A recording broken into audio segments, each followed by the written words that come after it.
mind introducing yourself? Yes, ma'am. My name is Philip Jinks. I'm a detective with the Knoxville Police Department. Can you spell your name for our court reporter? Philipjinks. And what is your current role at the Knoxville Police Department? I'm currently assigned as a detective with the Organized Crime Unit, and I'm also a task force officer with the Drug Enforcement Administration, or DEA. Okay, so you kind of have a dual position. Yes, I work kind of part-time or full-time at KPD and part-time or full-time at DEA. Okay, and how long have you held that position for? I've been assigned as a narcotics investigator since 2007. In 2016, I was reassigned from one unit within the police department to another. My assignment or my responsibilities were basically the same, working mostly drug-related investigations. And I've been a task force officer with the DEA since 2021. And similar with the DEA, is there a focus on drug-related crimes even within that position? Yes, the Drug Enforcement Administration is responsible for investigating larger scale drug trafficking organizations, both on a local, national, and international level. Were you called upon to offer some assistance into the investigation of a homicide that had occurred at 3206 Gilbert Lane on April 5th of 2024? I was. It's not uncommon for members in my unit to be called upon to assist with other units within the police department because we're a plainclothes unit and we specialize in drug investigations. Okay. And did you assist in having certain items of drug-related evidence in this case, deciding where to have them processed and help facilitating that? I did. Ultimately, the decision was made to have some drug-related evidence analyzed by the DEA crime laboratory, and I was the conduit for that. Okay. And are there different agencies available to the Knoxville Police Department to have drugs or drug-related items tested? Yes, ma'am. Most of the drugs and drug-related items are tested by the Tennessee Bureau of Investigation Crime Laboratory, but there are certain circumstances where some drugs will need to be submitted to the Drug Enforcement Administration's crime laboratory. Is there a benefit to sending drug-related evidence to the DEA crime lab? It depends on what drug it is, but with certain drugs, the DEA crime lab can provide a more comprehensive analysis to include a purity analysis. Okay. And did you help steer the ship, so to speak, as to what agency the drug-related evidence in this case was sent to for further testing? I did. It was my suggestion, and ultimately the decision was made to submit these drugs to the DEA lab for analysis. Okay. Did you actually help facilitate the transportation of drug-related evidence from the Knoxville Police Department to the DEA crime lab? I did. Can you describe that process for us? Sure. In this case, I attended a meeting regarding this case in April. I believe it was April 19th of 2024. That's when the decision was made to submit these drugs to the DEA lab. That was on a Friday. The following Monday, on April 21st, I, along with another DEA task force officer and KPD investigator, went to the Knoxville Police Department's property management unit, where these items of evidence had previously been submitted by the initial responding officers, and essentially went through a process of checking those items out of KPD's custody, and then I transported those myself and Task Force Officer Holmes physically transported those from the Knoxville Police Department office, which is the old St. Mary's Hospital on Huron Street in Knoxville. Transported those to the Knoxville District Office, we call it the KDO of the Drug Enforcement Administration, which is in West Knoxville, and then completed the necessary paperwork and unpackaging from KPD packaging and repackaging in DEA lab packaging, and then submitted those the same day to the DEA lab via FedEx. That's the DEA policy to submit those to the lab. We submit drugs at Knoxville to what's called the Nashville Sub-Regional Laboratory. That laboratory is actually in the same building as the TBI So we submit those via FedEx, overnight delivery, in secure packaging, and I did that on that day. Okay. So when you first encounter the drug or drug-related evidence in this case, it's in KPD's property storage unit at that time? That's correct, and in KPD's packaging materials. Okay, and then you're responsible for transporting that to the DEA, repackaging it, and sending it off via FedEx to the Nashville lab? Yes, ma'am, that's correct. Okay. And did you do that in a single stage in this case, or were there multiple stages? There were multiple stages. Items of evidence that became relevant, or we realized the relevancy of, I would then go retrieve them from KPD, as described before, take it to the KDO, or Knoxville District Office, repackage them and submit them to the DEA laboratory. Okay. We've heard through a previous witness that, for example, the TBI crime lab, when they're done testing an item, they send it right back to the Knoxville Police Department. Does the DEA work the same way, or do they retain items that they receive? The DEA does not work the same way. The DEA laboratory retains the evidence after it's tested, unless and until it's requested by the agent or task force officer to be returned to them for instance, for trial or for some other purpose. So in this case, I did request that the items that were submitted to the DEA lab be sent back to me at the Knoxville District Office. That happens the same way. I submit some paperwork through our system, and the lab becomes notified that the items have been requested. In this case, I actually also had a telephone call with the lab, and the items are packaged in FedEx packaging, secure packaging, and were sent back to me. I received those last Friday. Okay. And did you bring those items here with you to court today to introduce to the jury? I did. If I were to show you a selection of those, or show you those items, would you recognize them? I would. May I approach the witness? You may.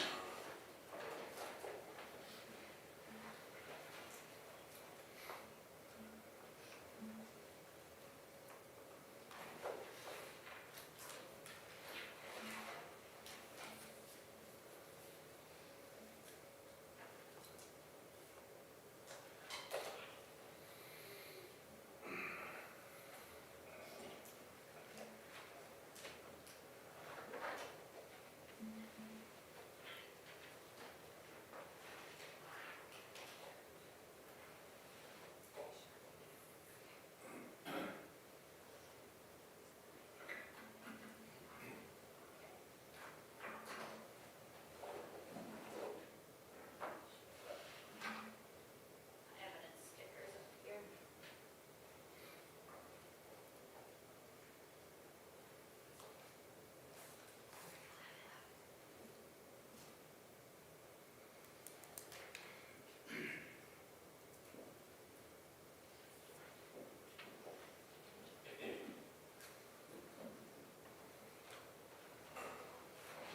I'm going to show you what I'm pre-marking as exhibit number 311.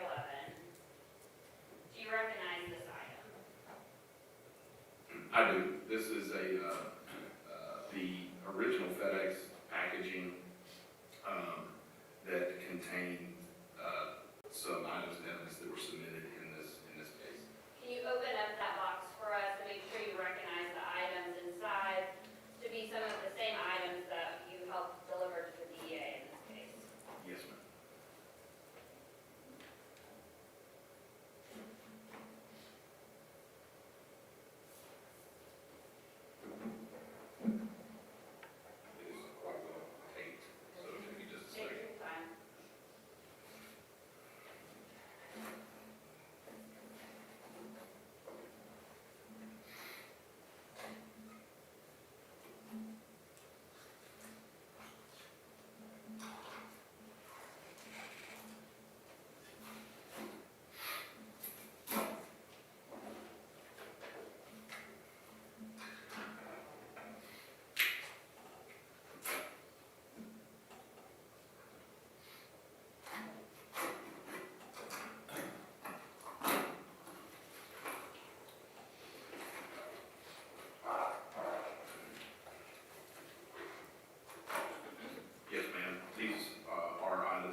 in this, in a evidence bag and submitted it to the file.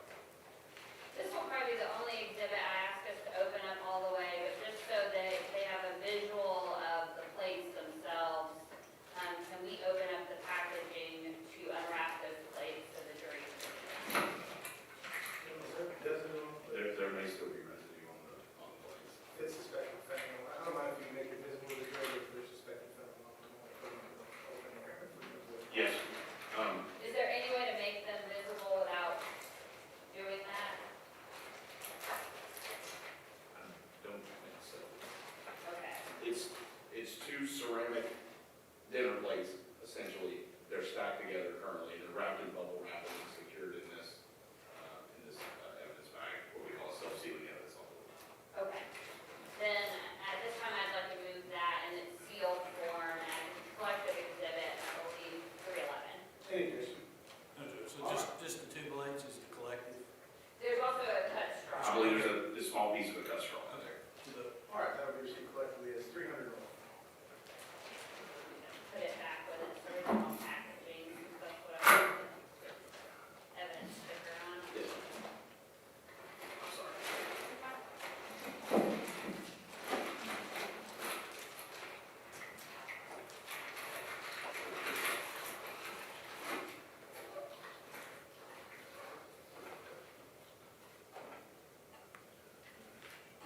Now I'm gonna show you what I'm marking for our exhibit purposes as 312 and ask you, do you recognize that item?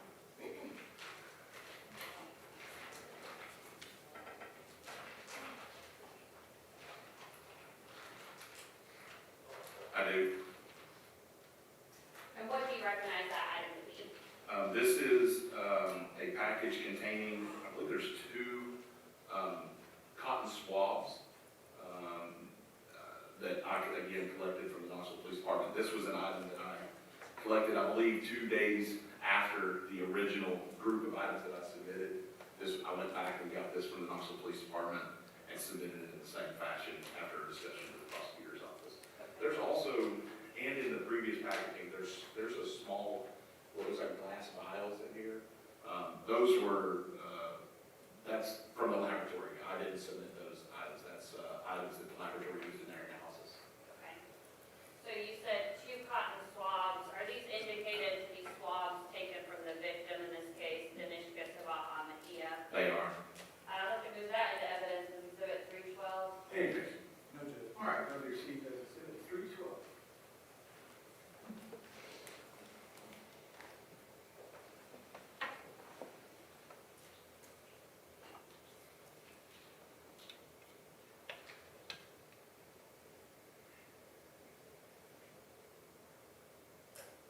Now I'm showing you what I've marked as exhibit 313. Do you recognize that item?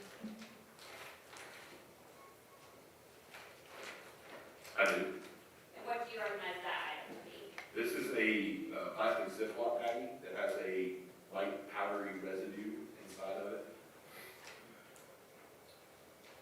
I'd like to move that into evidence at this time as exhibit 313. Any addition? No, Judge. All right, that'll be received as exhibit 313.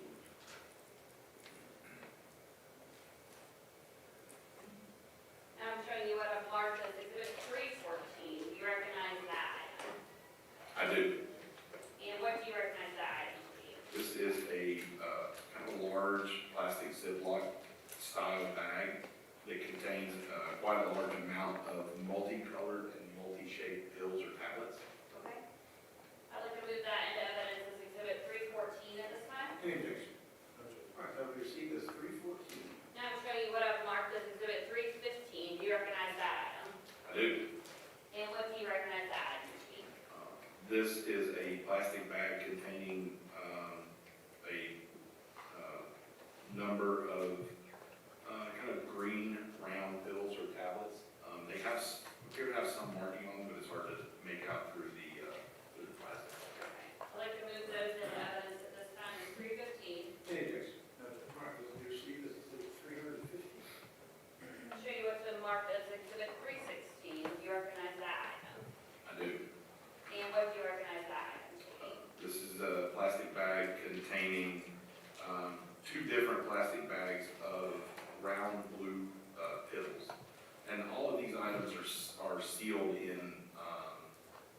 DEA self-sealing evidence envelopes that I put them in. This is my handwriting. Okay, I can move that into evidence as state's next exhibit 316. Any objection? All right, those will be received as exhibit 316. Now I'm showing you what I've marked as exhibit 317. Do you recognize that item? Yes, ma'am, I do. And what do you recognize that to be? This is a large plastic bag containing quite a large amount of brown powdery substance that I obtained from the Knoxville Police Department and submitted to the DEA. To move that into evidence at this time. Any objection? All right, that will be received as, is that 316? 317. 17, I'm sorry. And then I'm going to show you what's been marked as 318. Yes, ma'am. Do you recognize that? I do. And what do you recognize that to be?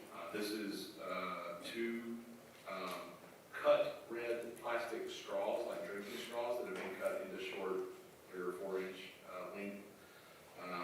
Again, these were items that I obtained from the Knoxville Police Department and submitted to the DEA lab. And this container also has those glass bottles that were used by the laboratory there. Also put in there. I've asked to move that into evidence at this time as 318. Any objection? All right, that will be received as 318.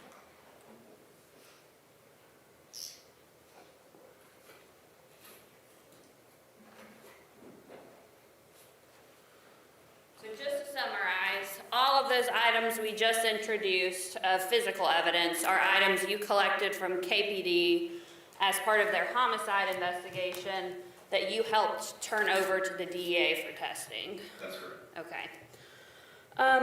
Have you reviewed the DEA testing reports related to this case? I have. Okay. We're going to hear about the results of that testing through our next witness. But in your experience as a narcotics investigator, are you familiar with the value of fentanyl and heroin? I am. Can you describe the different ways that those drugs can be valued on the street? Yes, well, the drug business is like any other business. If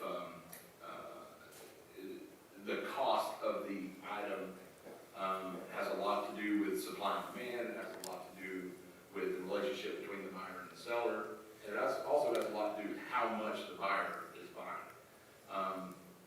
For instance, a user of fentanyl typically uses somewhere in the neighborhood of 0.1 gram or 1/10 of a gram up to a half a gram at a time. Now, those ranges can change depending on the user and their tolerance and how long they've been using and how much they're used to using. But that's about an average. For a frame of reference, 1 gram is about the amount of a sugar packet. So a typical user would use 1/10 of that up to about a half of that at a time. And that could be 1 to many times a day.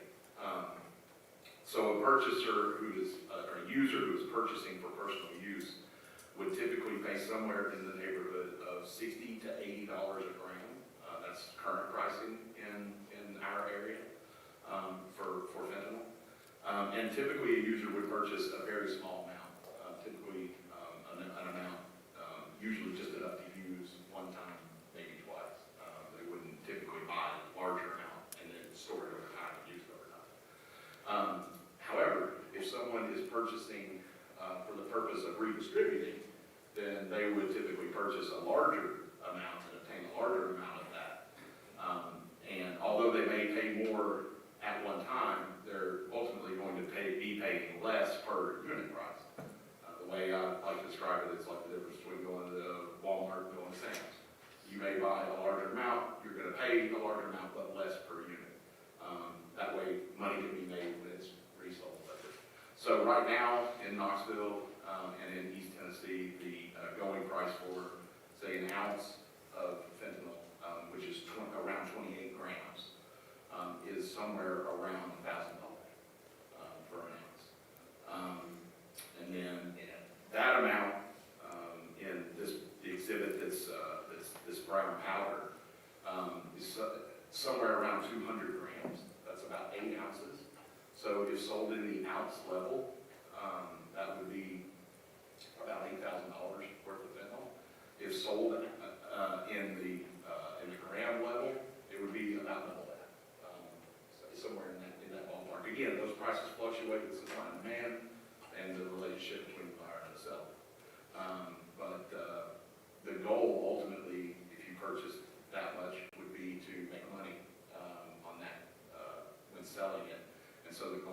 to double your money. So if you would pay roughly $8,000 for that amount, you would want to make 15 or 16,000 when reselling it.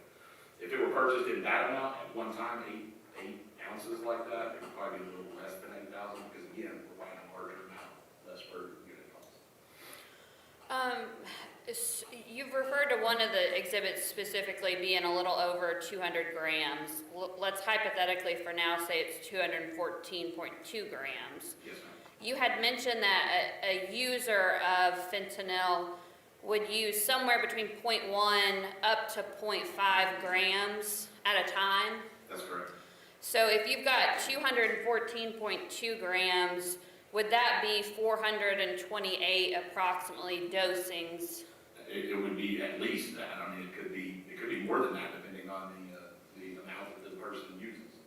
So yes, that if saying yes that a user is using a half gram at a time, which is a lot to use, then yes, that would be obviously over 400 dosage units. Okay.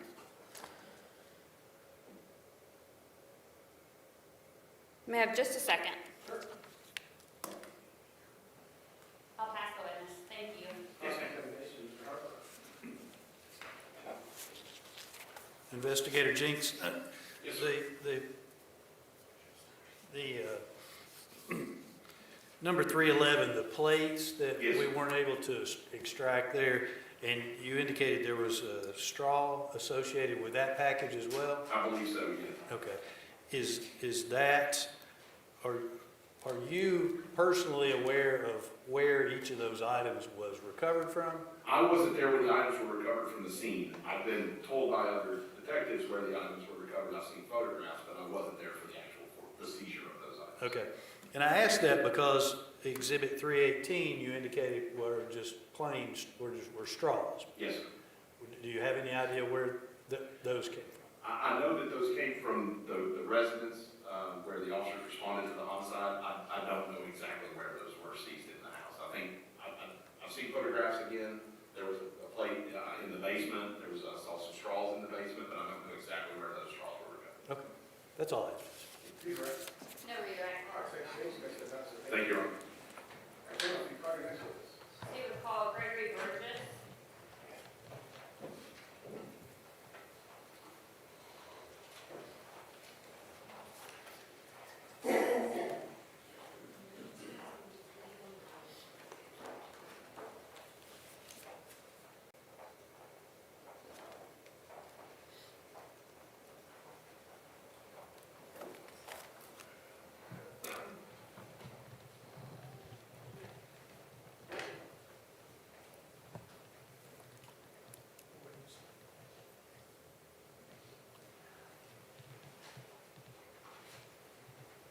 Welcome, Mr. Burris. You raise your right hand. You solemnly swear or affirm testimony about the trial to be the truth, the whole truth, and nothing but the truth, so help you God? I do. All right, sir. Yes.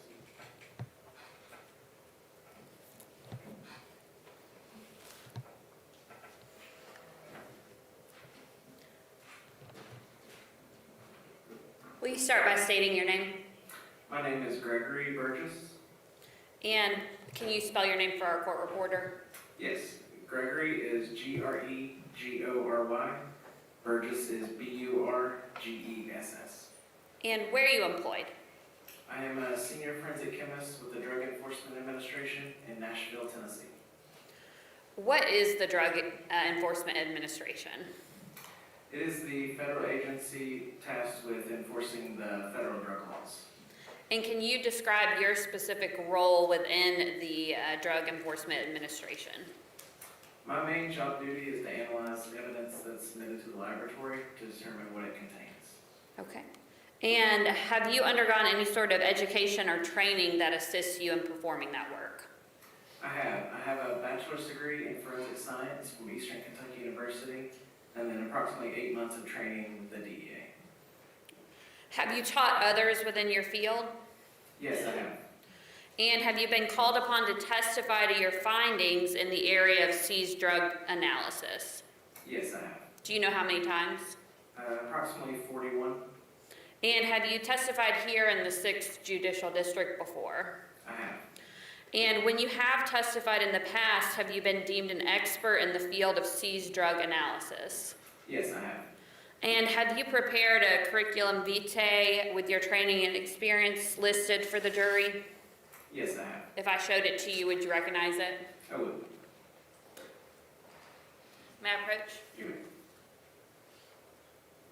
I'm going to show you what I've pre-marked as Exhibit 319. Do you recognize that to be an accurate copy of your CD? As of November of last year, yes. Okay. I'd like to move that into evidence at this time as 319. Anyway, All right, I would receive that exhibit 319.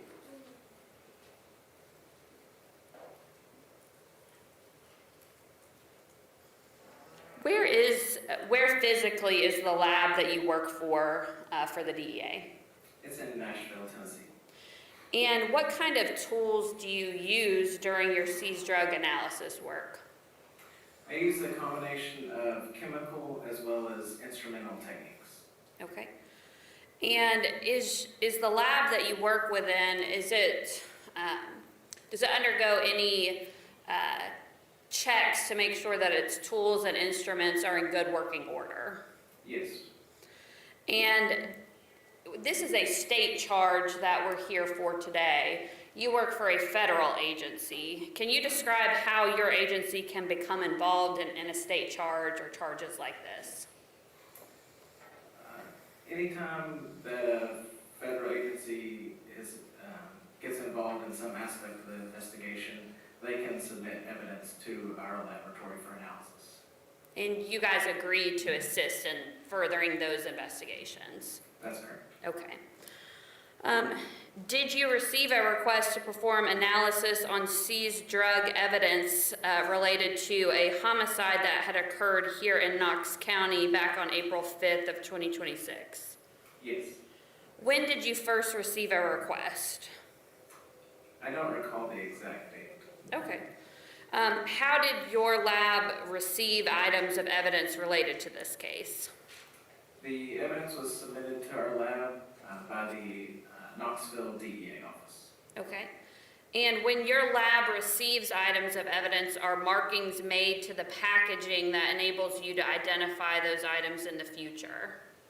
Yes, when it's received, our laboratory assigns it a unique identifier that it can be tracked by, and that's indicated on a rectangular yellow label on the evidence. Okay. I'm going to approach and show you some exhibits that have just been introduced through our last witness and ask you if you recognize them to be items that you received at your DEA lab. Okay. May I approach? Yes, ma'am.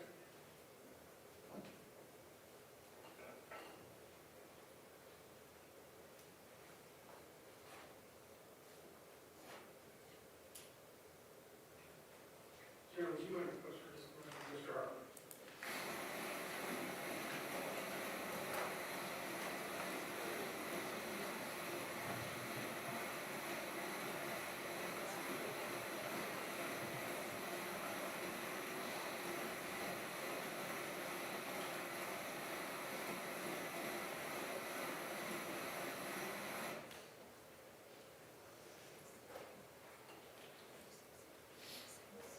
Okay.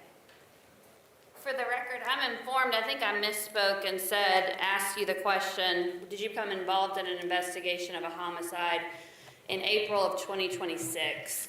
Let me correct the record. Did you become involved in testing drug seized evidence in a homicide investigation that had occurred on April 5th of 2024? Yes. Okay. At this time, I'd also ask to tender Mr. Burgess as an expert in the field of drug seized analysis. Any objections? All right, court will recognize senior forensic chemist Gregory Burgess as an expert in the field of seized drugs analysis or forensic toxicology. Interchangeable. Just the seized drug analysis. Seized drug analysis. All right, very well. First off, I'm going to show you what has been marked as Exhibit 312. Do you recognize this item? Yes, this is one of the exhibits that I analyzed for this case. Okay. And do you have unique markings on this packaging that help you recognize it? I do. So at the top is the label that we give it when it comes into the laboratory. this label. The blue writing is my signature when I opened it as well as when I sealed it. And then I put a sticker at the bottom with the case information and signature when I resealed it. And what do you understand that item to be?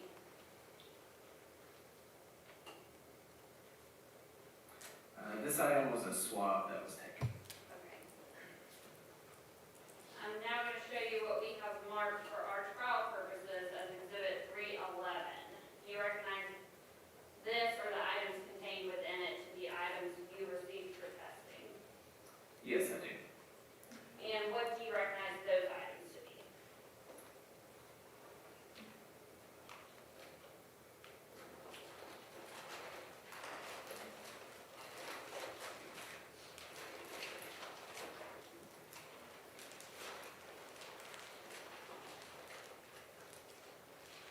This exhibit contained two different plates as well as, I believe, a straw. Okay. I'm now going to show you what's been marked as Exhibit 313. Do you recognize this as an item that you received for testing? Yes, I do. And what do you recognize that item to be? Or a general description of it? This was a plastic bag that contained powder residue.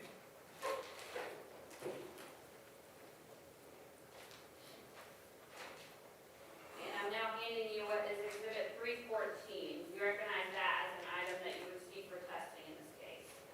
Yes, I do. And what do you recognize that item to be? This was a plastic bag containing pills. Okay.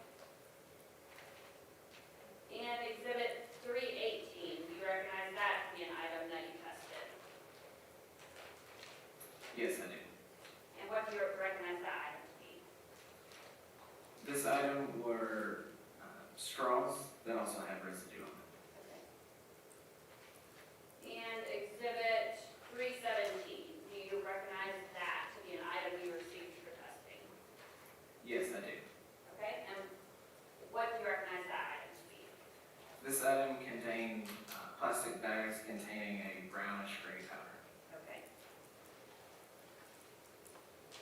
And I'm going to hand you next item, Exhibit 316. Do you recognize that to be an item that you tested in this case? Yes, I do. And what do you recognize that to be? This exhibit contained two different types of blue pills. Okay. And then finally, Exhibit 315. Do you recognize that to be an item you received for testing in this case? Yes, I do. Okay. And what do you recognize that to be? This exhibit contained green pills. Okay. I'm going to use our Exhibit 315 as a bit of an exemplar. On the top of each of these exhibits, there's a yellow label. Is that one of the labels created by your lab at the DA? It is, yes. And on that label, it has a unique exhibit number that's distinct from our trial exhibit number. For example, this one has Exhibit 10. Is that how you help keep track of these items for reporting purposes within your lab? Yes, the exhibit number is assigned by the DEA office, and then we assign the LIMS case number when it comes into our laboratory. Okay. So when it comes time to generate a report of your findings related to items of evidence that you've tested, how do you refer to those items in your report? The report will have all of the information of the DEA case number, the DEA exhibit number, and our laboratory LIMS case number. Okay.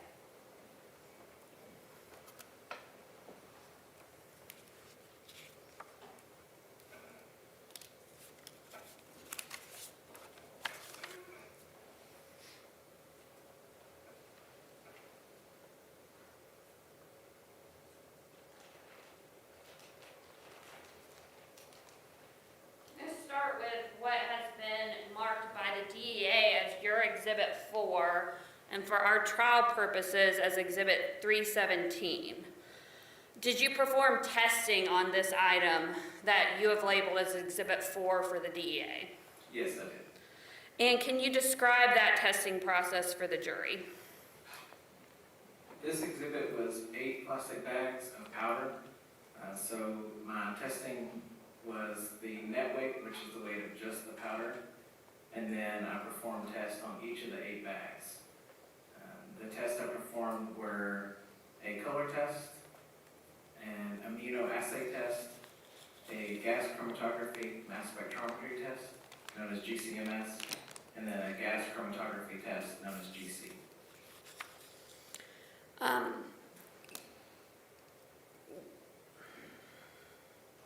Are the testing methods utilized by your lab, are they commonly accepted as reliable within your field of expertise?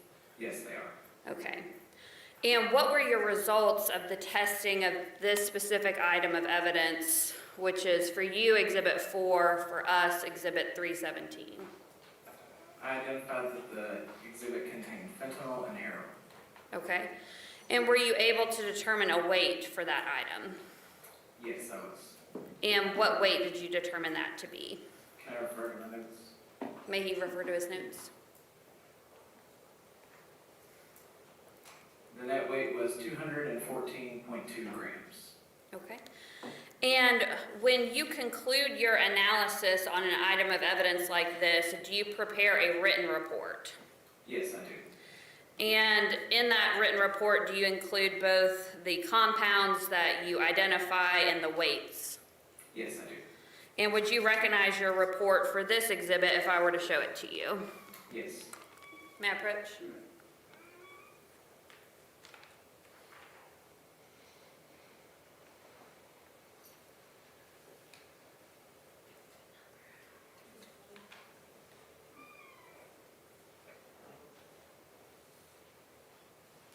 I'm going to show you what I'm marking as Exhibit 320. Do you recognize this to be a true and accurate copy of your report related to this item of evidence? Yes. At this time, I'd like to move that into evidence. Any objection? No objection. All right, that will be received as 320.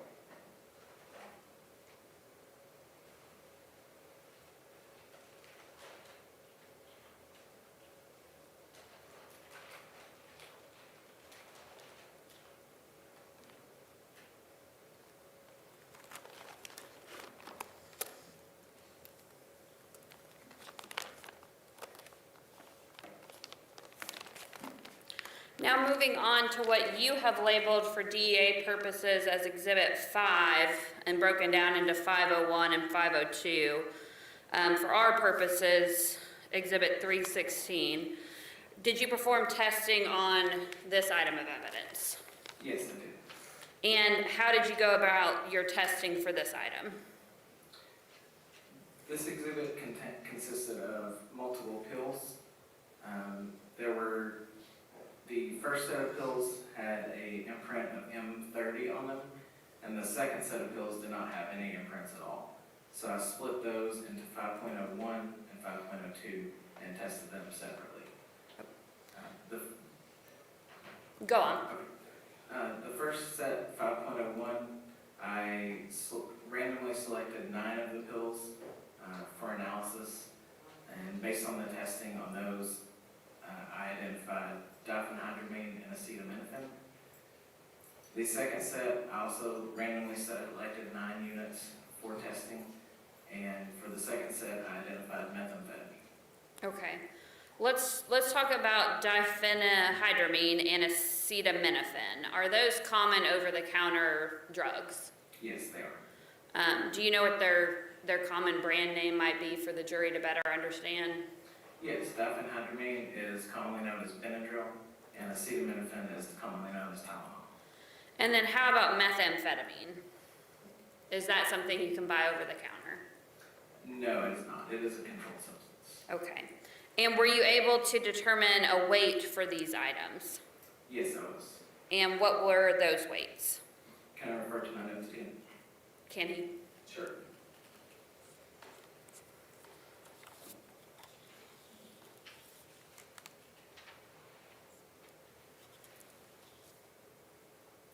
The weight for 5.01 was 12.04 grams, and the weight for 5.02 was 26.07 grams. Okay. And did you prepare a written report related to your findings as to this Exhibit 5, our Exhibit 316? Yes, I did.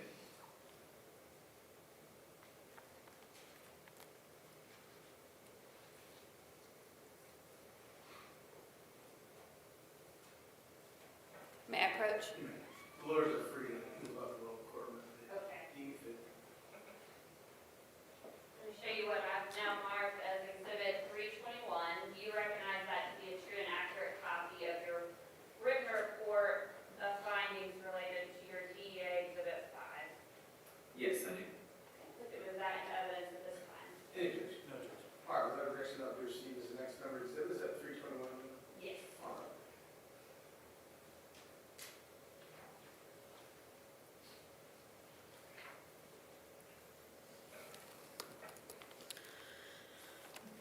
Next, I'm going to refer to what is your DEA Exhibit number 10, our trial Exhibit 315. Did you perform testing of this item of evidence? Yes, I did. And were you able to make a finding as to what this exhibit contained, what substance? Yes, I identified methamphetamine. And were you able to determine a weight? Yes, the weight was 25.90 grams. And did you reduce those findings to a written report? I did.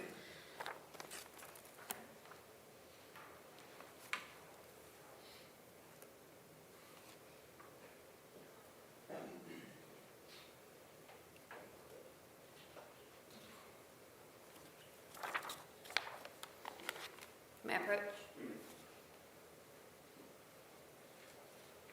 Showing you what is Exhibit 322, do you recognize that to be a true and accurate copy of your report as to your DA Exhibit 10? Yes, I do. I'd like to move that into evidence at this time. Any objection? No objection. All right, that'll be received as exhibit 322.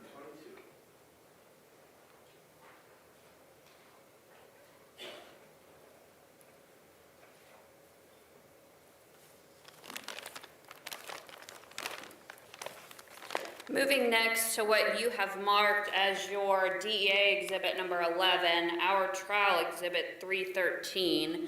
Did you perform testing of this item? Yes, I did. And were you able to make a determination of any substances on this item? Yes, I identified methamphetamine and caffeine. Okay. Now this exhibit is a Ziploc plastic bag. Was there a weight associated with the methamphetamine and caffeine that you detected in this bag? No, I did not obtain a weight for this exhibit because it was such a small amount of powder inside the Ziploc bag. So when there is a small amount like that, do you refer to it as residue at that point? Yes, Okay. And did you prepare a written report related to this item? I did.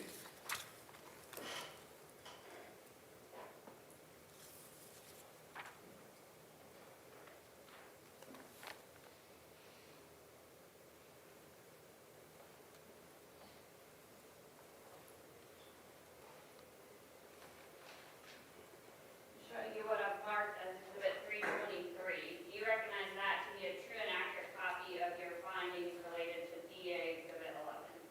Yes, I do.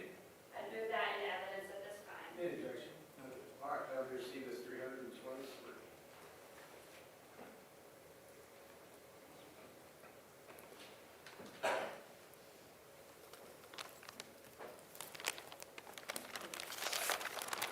Now I'm going to refer to your DA Exhibit 12, our trial Exhibit 314. Did you perform testing of these items? Yes, I did. And were you able to make findings as to the contents of these exhibits? Yes, I identified methamphetamine, caffeine, and dimethylsulfone. Okay. And were you able to make a determination of the weight? Yes, the weight was 266.50 grams. And we've heard about methamphetamine. We all probably know what caffeine is. Can you explain what dimethylsulfone is? It's commonly referred to as MSM. It can be bought as a health supplement for both humans and for animals. And did you prepare your findings related to this exhibit, DA Exhibit 12, into a written report? Yes, I did.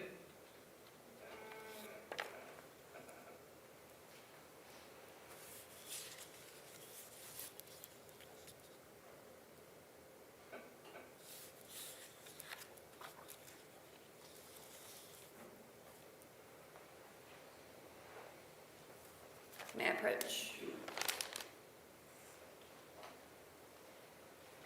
Showing you what's been marked as Exhibit 324, do you recognize that to be a true and accurate copy of your findings? Yes, I do. I move that into evidence at this time. Any objection? No, Judge. All right, that we received is 324.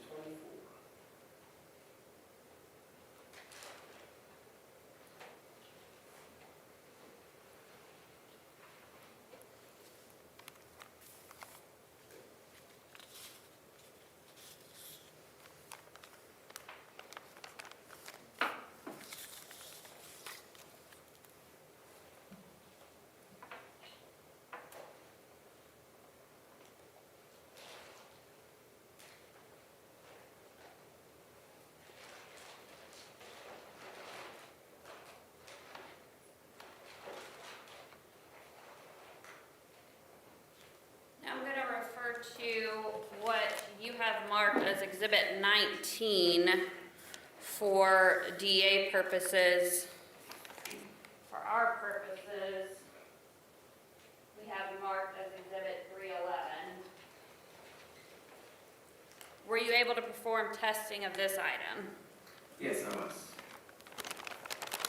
And were you able to make a determination of the residue located on any of these items of evidence? Yes, so this one I again split into 19.01 and 19.2, and in both items identified fentanyl and heroin. Okay. And again, these items are ceramic plates and straws. That's correct. And did you reduce your findings related to this item into a written report? I did.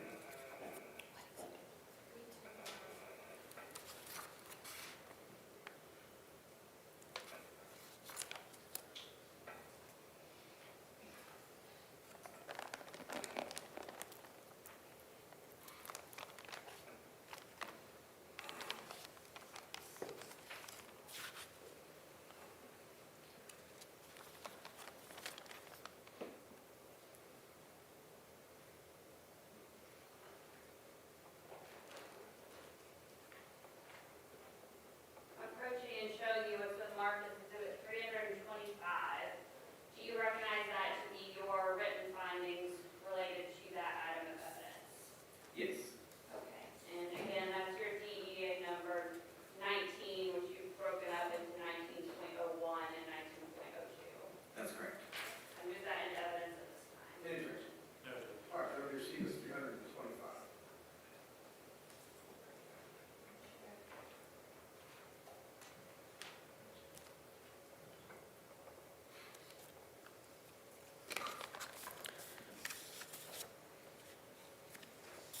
Then finally, I've got what you have marked as DA Exhibit 21, our trial purposes, Exhibit 312.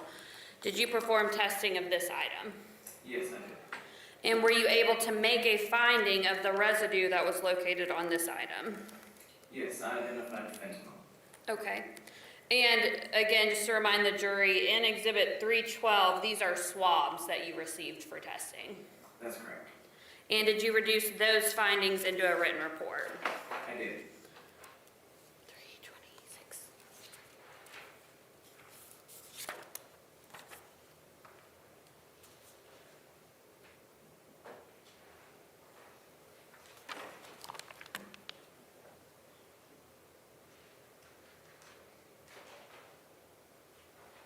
I'm showing you what I have marked as Exhibit 326.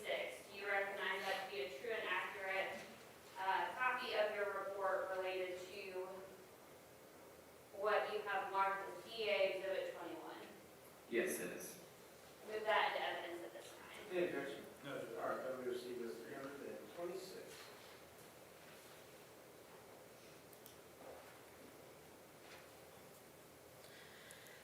When you undertake to test items like you've testified to here so far, is there any sort of confirmatory process or confirmatory testing that you utilize? Yes, so pretty much every exhibit that I analyze, a confirmatory test is used, which is the GCMS test. Okay. Can you just describe how that is confirmatory? So a confirmatory test gives me information about the actual structure of the molecule. For the GCMS, the instrument separates a mixture of components, and then those individual components are broken apart, and then those results are compared to a known standard reference material. Okay.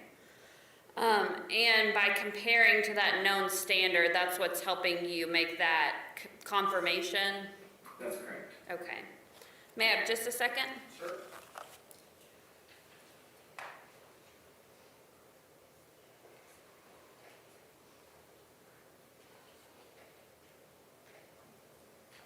Pass the witness. All right, Mr. Harper, cross-examination. Thank you, Judge.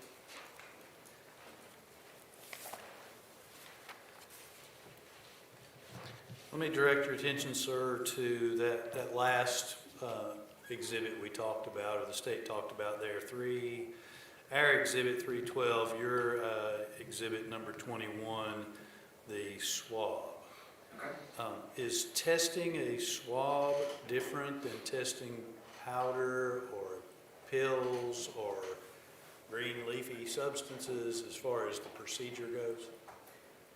The testing itself is the same. The only difference is I rinse the swab with a solvent rather than taking a portion of a powder or a plant material and dissolving that in a solvent. Okay, so you take the actual swab and you hit it with some liquid agent, chemical, That's correct. and that produces what is analyzed. That's correct.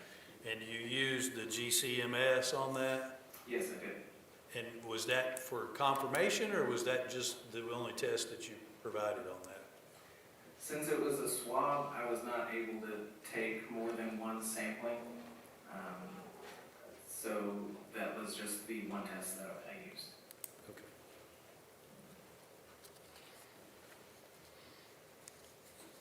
And it was fentanyl residue, was that your findings? That's correct. All right, and then on 311, hour 311, your 19, there are a couple of plates and a straw.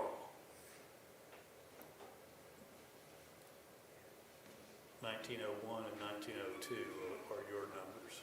That's correct. Okay. 1901, according to your report, is a singular plate. Do you have any more description on that? Is it a larger plate? Is it a smaller plate? Or is it just, do you measure either one of them? 1901 was a saucer-sized plate, and 19.02 was more of a dinner-sized plate. Okay. And is that reflected in your notes, or it's not reflected in your report? It's not on the lab report, but it is in my notes that I make while I'm analyzing the exhibit. Okay, so 1901 is the saucer, the smaller. That's correct. Smaller plate.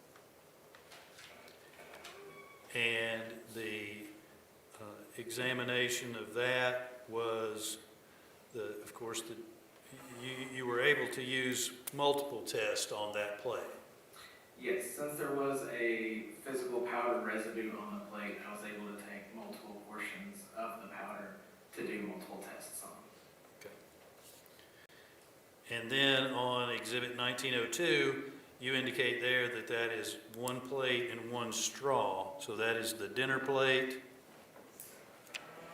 the dinner size plate, and a straw? Yes, that's correct.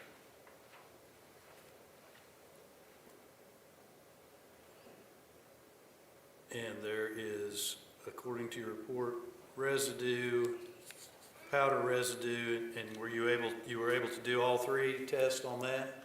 I was, yes. The plate and the straw? So the plate and the straw were together in one plastic bag.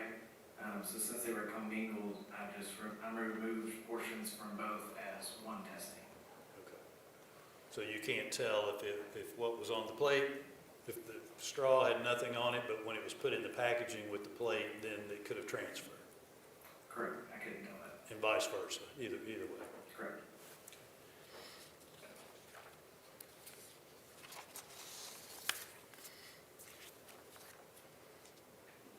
If I could have 1 second, Judge.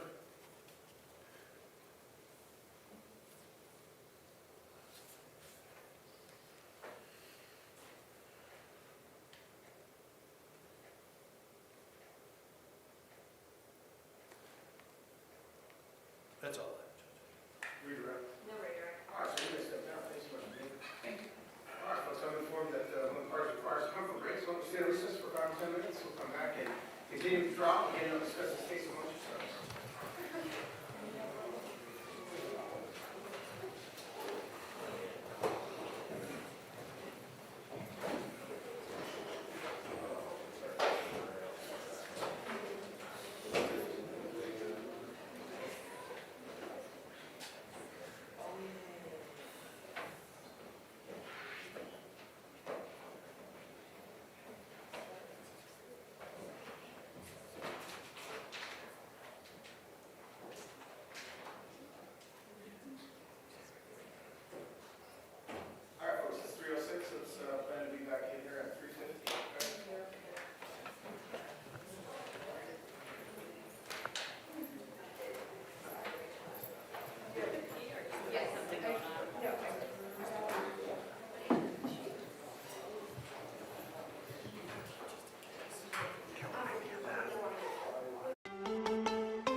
We are, just for the court's reference, this will be the last witness we have available for today.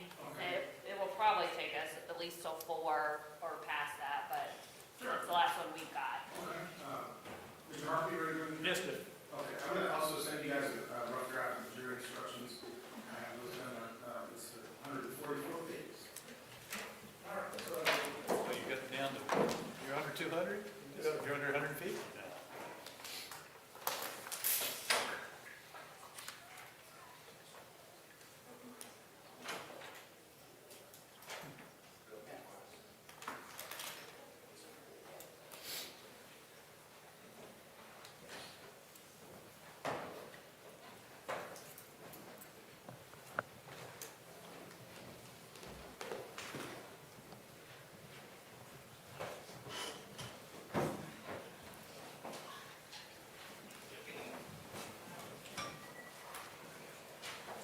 all right, everyone may be seated. Stay way to call. Say, wait. Thanks for the call. Wait, the call, Judge. Welcome back, ladies and gentlemen, for that brief comfort break. So there's 26 case in chief, so Jennifer, if you call your next witness. State next calls investigator Paul Taylor. All right.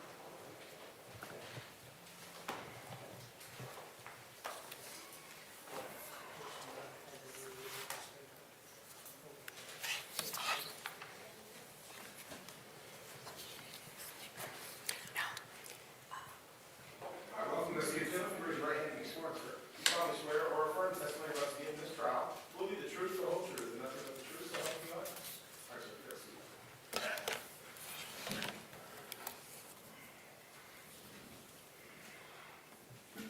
All right, good afternoon, sir. Please introduce yourself to the ladies and gentlemen of the jury. My name is Paul Taylor. And where do you work? I'm a fire investigator with the Knoxville Fire Department. What are some of the duties and responsibilities of a fire investigator? To investigate the origin and cause of fires within the city of Knoxville. Does a fire investigator investigate every fire that occurs in the city of Knoxville? No, not every fire. What are how would you decide maybe I don't go out as a fire investigator to this fire? Your basic cooking fire, stovetop fire, we're not gonna respond to that. Is it if it's kind of an obvious accident? Correct. Okay. Do fire investigators ever respond to the scene? Yes, And how do you receive your cases? through our fire dispatch. All right. How many fire investigators for the Knoxville Fire Department are there? Currently 4. Are you ever on call? Yes, ma'am. Do you have a set schedule as well? Yes.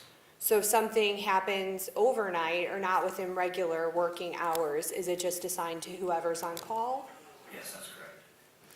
How long have you been a fire investigator with the Knoxville Fire Department? 5 years. Prior to becoming a fire investigator, what did you do for work? I was a fire inspector with our fire marshal's office. How long did you hold that position? 10 years. What were some of the duties and responsibilities as a fire inspector at the fire marshal's office?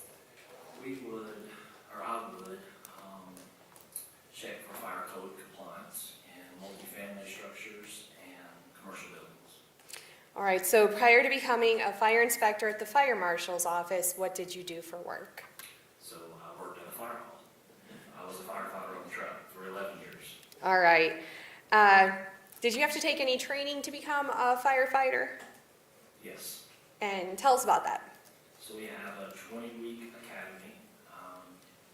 First you have they put you through EMT training, hazardous material training, suppression training in order to get you qualified to be active on a fire apparatus. At the conclusion of that training, do you have to take any type of test? Yes. And did you pass or fail that test? Pass. Okay. And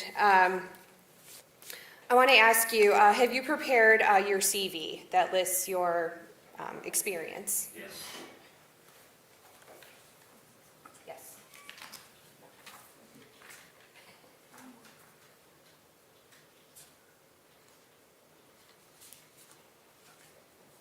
Judge, if I may approach this witness. You may. Investigator Taylor, once I make my way up to you, I'm going to show you what I marked as exhibit number 327. Can you tell me if you recognize this document, sir? Yes, ma'am. What is that? This is my current curriculum vitae. Okay. Is this a true and accurate copy?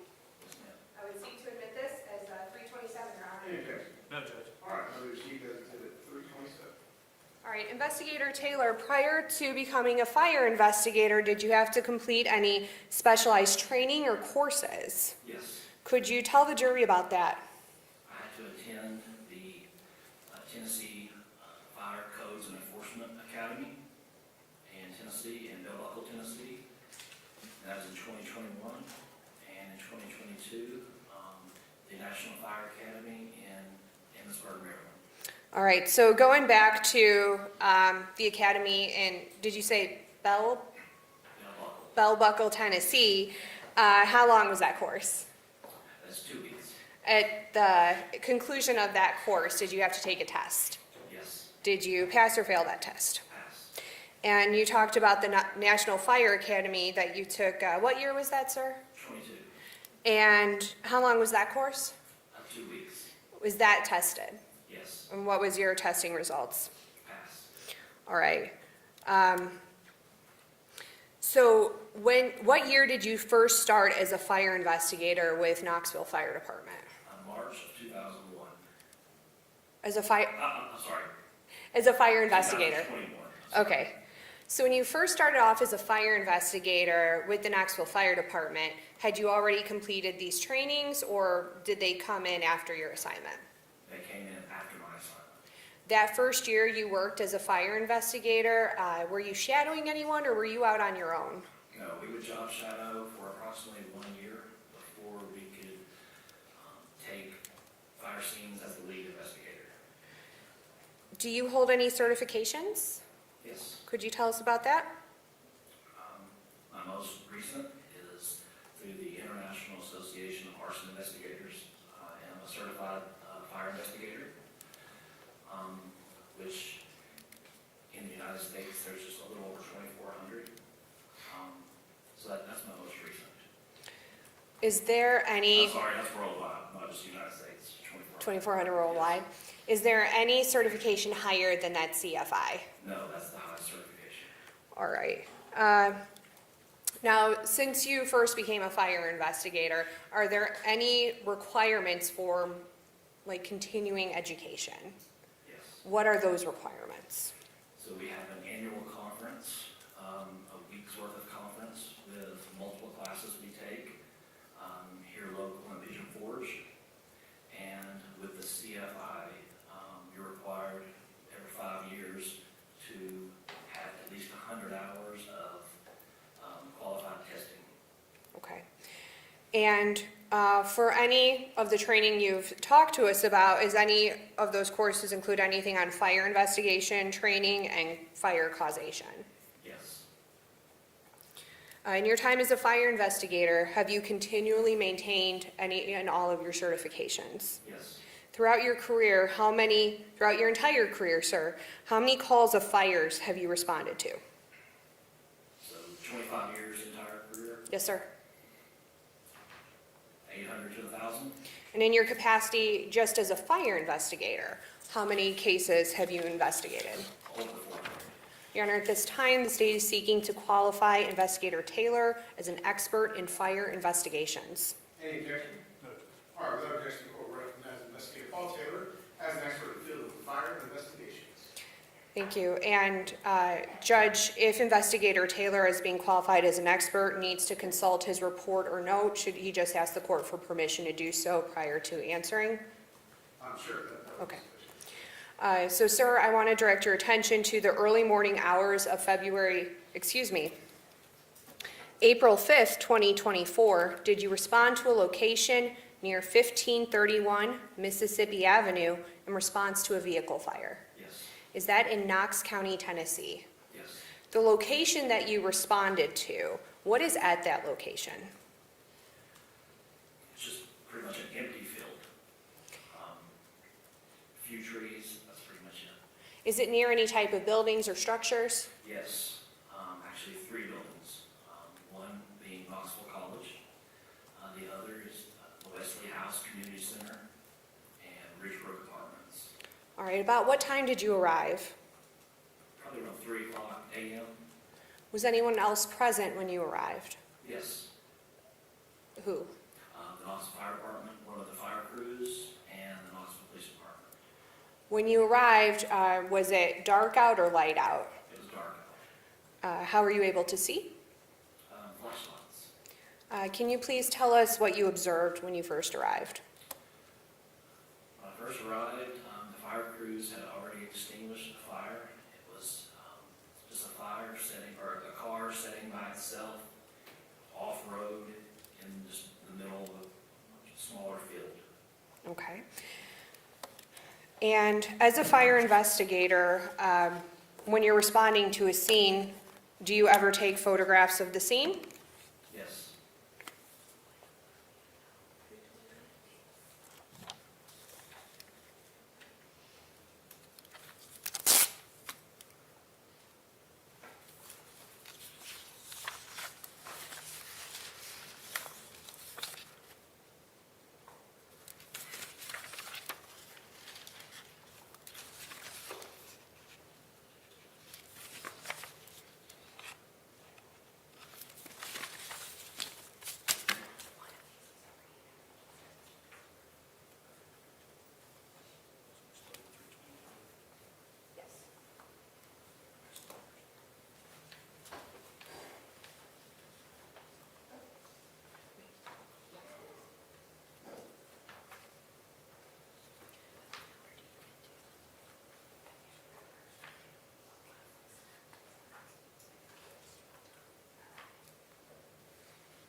Judge, if I may approach the witness. You may.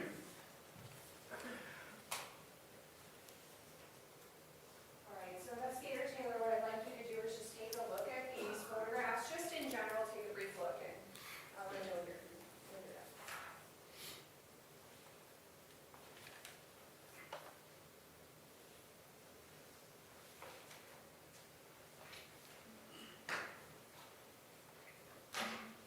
And for the record, I've shown you what I've marked as exhibits 328, 329. I showed you what's already in evidence as exhibit 31. I also showed you what I've marked as 330 to 333 for identification. Do you recognize these, sir? Yes. What do you recognize them as? Those are the photos that I took at the scene. Do they truly and accurately depict the scene as you observed it on that date? Yes, ma'am. Your Honor, I'd seek to introduce 328 through 333 and publish these along with republication of exhibit number 31. Any objection? No objection. All right, those will be receiving as those numbered exhibits, and you may publish. Thank you, sir. All right, so this is exhibit number 328. Can you, and I think there's actually going to be a little laser pointer in front of you, if you could grab that in case you do need it, sir. What is depicted in number 328? The vehicle that was on fire on my fire scene. Exhibit number 329, Same vehicle. is this looking at the rear of the Yeah, vehicle? this is looking at the rear of the vehicle. And sir, what kind of vehicle was this? This was a 2015 Elantra accident. Uh, Or a Hyundai accident, my apologies. And what color was it? Silver, grayish. Okay. I'm going to show you exhibit 31. This was received yesterday. Is this a closer up of the vehicle that you observed that day? Yes, it is. Exhibit number 330, what is depicted here? This is the driver's side of the vehicle on my scene. Exhibit number 331, Still the driver's side, showing a little bit of the front. exhibit 332. The front passenger side of the vehicle. Investigator, I want to draw your attention to the ground. We see some grass and then we see where it gets dark, okay? Why is the ground dark there? That is from the radiant heat from the fire, the vegetation. If you look on the other side of the vehicle, it's just dirt. There's really no vegetation on the other side, so. And exhibit number 333. This is the hood of the vehicle. were present on scene, was the vehicle removed from that location? Yes, How so? through a record service. Were you present when the wrecker arrived on scene? Yes, ma'am. And where was it towed to? It was towed to the Knoxville Fire Department, to their holding lot. Okay, and where is that located at? That is located off of Jack Sharp Boulevard, I believe, or Jack Sharp Road. Okay. And did you have an opportunity to inspect the vehicle any further? Yes. And when was that? The same morning, roughly 11:30 a.m. And where was that? at the impound lot. All right, and did anyone else accompany you to the impound lot to examine the vehicle? Yes. And who was that? Investigator Lankin and Investigator Cole. Okay. And during that time, did you have the opportunity to photograph the vehicle anymore while in the impound lot? Yes, ma'am. And what were the lighting conditions at that point? It's light outside.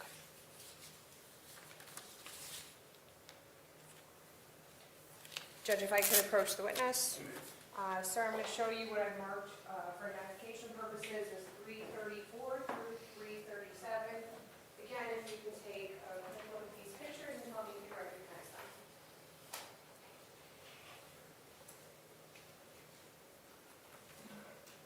Recognize them? Yes, ma'am. And what do you recognize them as? These are the photos that I took of my vehicle And that was at the impound lot? at the impound lot, correct? Do these photos truly and accurately depict how you observed the vehicle at the impound lot at that day? Yes, ma'am. And one more question, is the impound lot secure in any way, or can anyone just walk in there? It is secured. Is it locked? Yes, it's actually controlled, it's man-controlled. Okay, It's automatic. okay. Judge, at this time, I'd seek to introduce 334 through 337 and publish. Any objection? No, Judge. All right, those will be received as exhibits 334 through 337. May I publish? This is exhibit number 334. What is depicted here? This is the passenger side of the vehicle. Exhibit number 335. This is looking into the passenger compartment through the front, over the top of the vehicle. Okay, so when you say passenger compartment, are you talking about the passenger side of the car?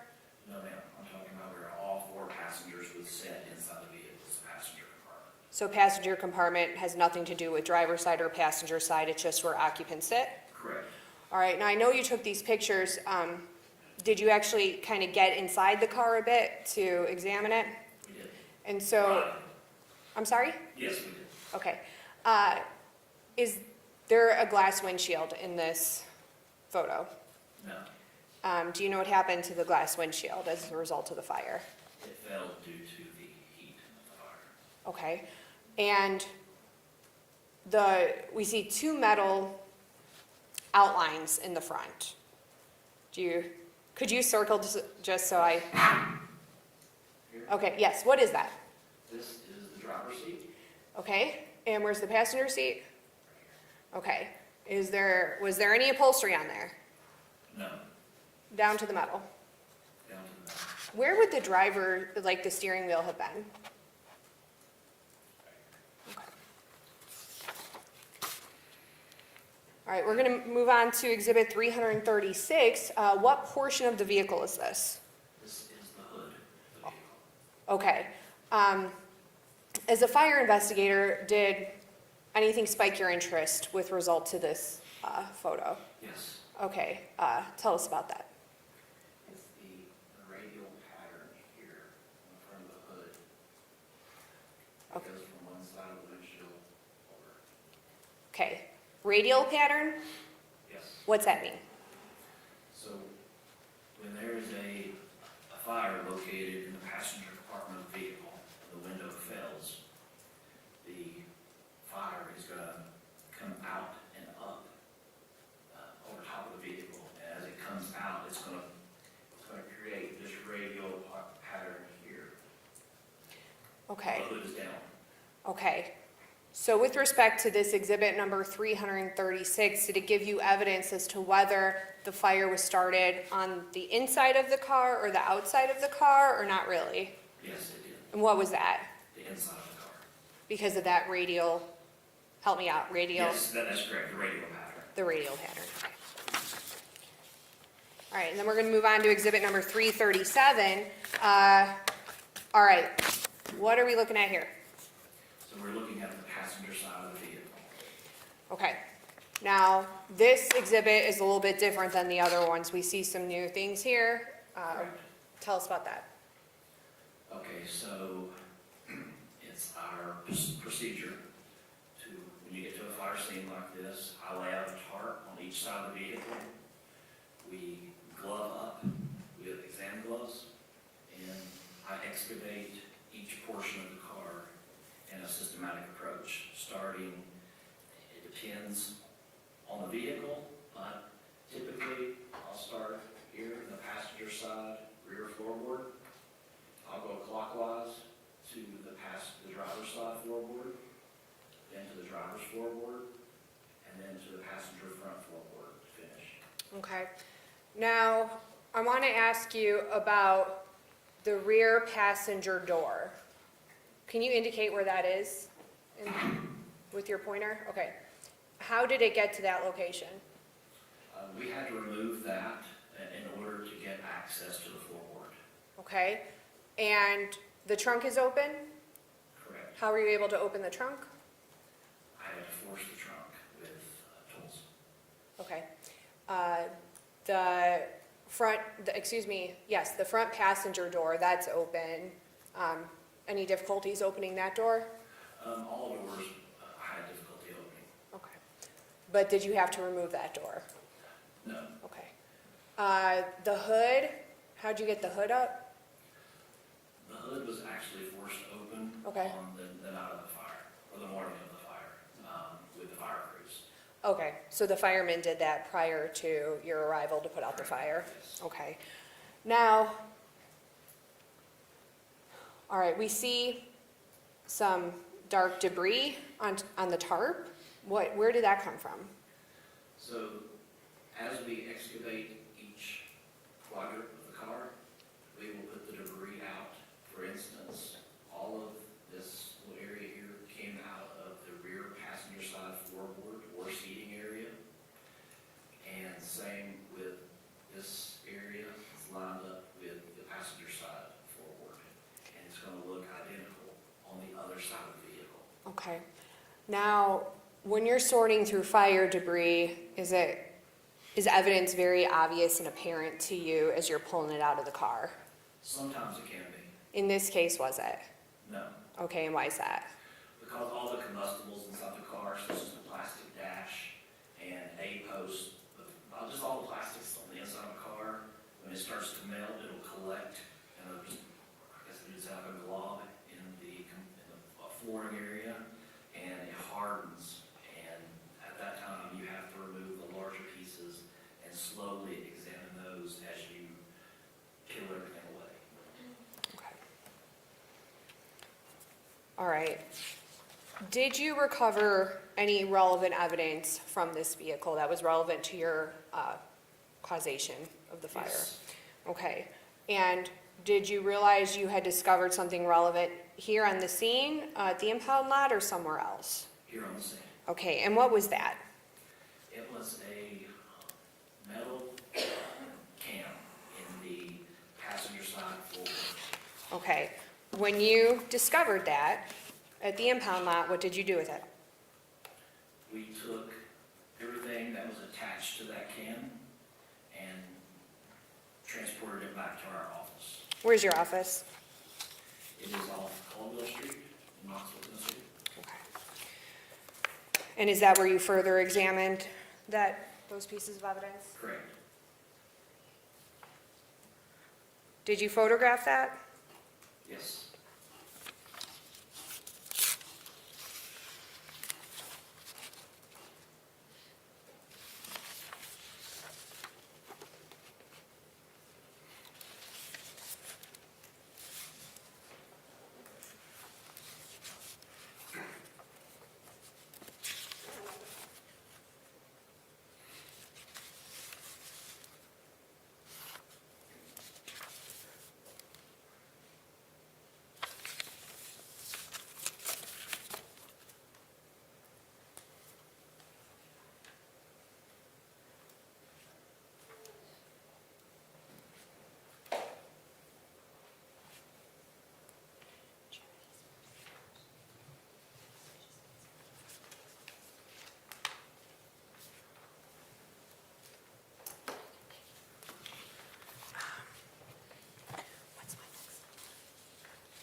Judge, if I may approach the witness again. All right, so investigator, I'm going to show you what I've marked as exhibit 338 through 345. Take a look at these, let me know if in general you recognize what's depicted in these exhibits.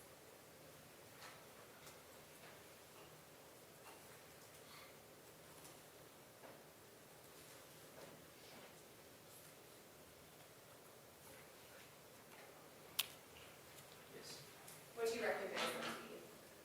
Recognize that those are the pictures I've taken of evidence that we brought back to our office. Okay, and do they truly and accurately depict how that evidence looked on that date and time? Yes. Your Honor, I'd seek to admit exhibits 338 through 345. All right, those will be received as 338 through 345. Thank you, sir. This is exhibit number 338. You have that pointer? Yes. Okay, so on the right-hand side, there's kind of a rectangle. Can you indicate if you understand? Yes. What's that? This is the metal can that we located in the front passenger floorboard. Okay. To the left of that, the remaining items in that exhibit, what is that?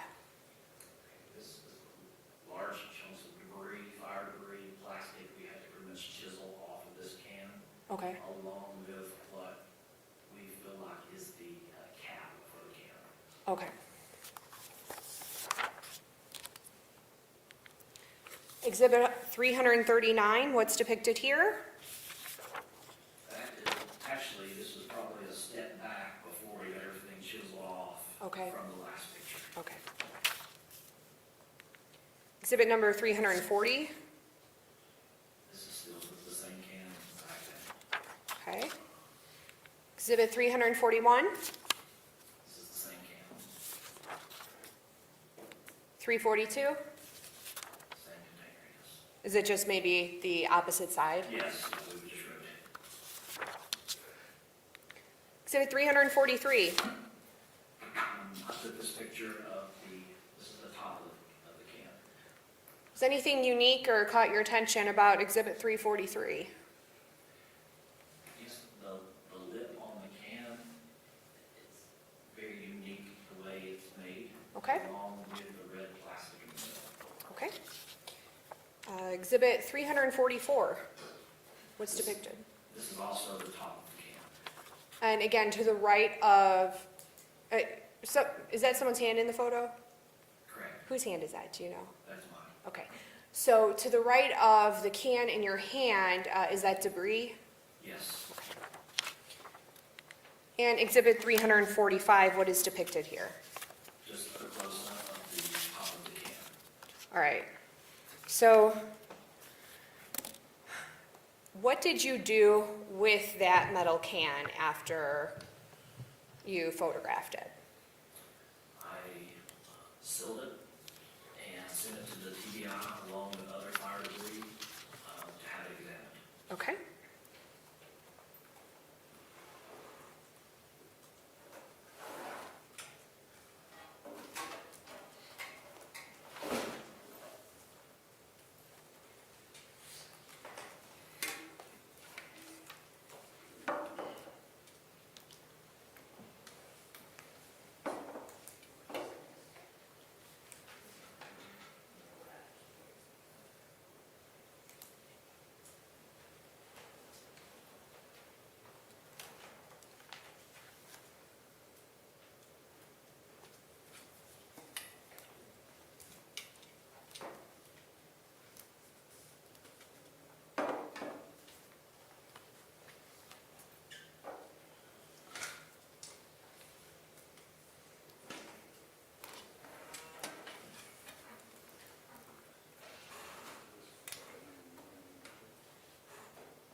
Judge, if I could approach again. All right. I start off by showing you what I have marked as number 346, okay? Do you recognize what that is? Yes, What is it? this is my evidence collection can. How do you know it's your evidence collection here? From our logo on the front. Did you make some markings on this canister? Actually,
you some of those photos that you took of the debris earlier, you had mentioned that some parts of it were important to you.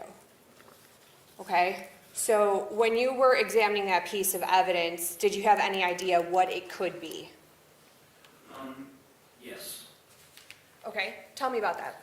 A couple months prior, we had a homicide case that was using an identical can that we researched for weeks and we pretty much located an identical patch to this can that we had. Okay, so if I'm understanding you right, what you were looking at reminded you of something you had seen on a previous case. Correct.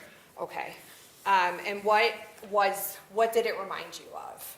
It reminded me of a Zippo lighter fluid Okay, can. and did you have some, or did you go acquire a Zippo can? We acquired a Zippo can. And did you take photos of the Zippo can just kind of for demonstrative purposes? Yes, And did you also maintain that Zippo can? yes.